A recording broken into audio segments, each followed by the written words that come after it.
Hairst by Margaret Gillies Brown. Atween the shures they ettle to save the grain, this hairst o' wheat and whin. Noo in the evening licht they're reaping the hindmaist acres.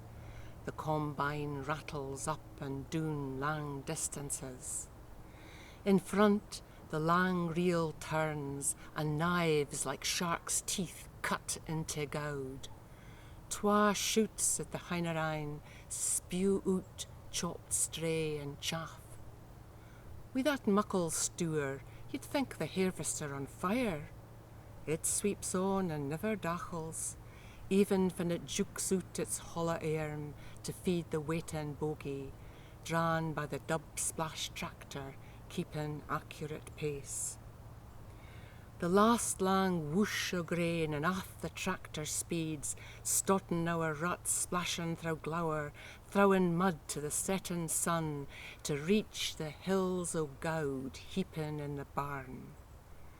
It seems the hale world's busy, the flurry reenacted on ilka fair maroon. Men at work to feed their bairns, keep hoose and steadin' wind and water tight. Clouds are charcoal against pink.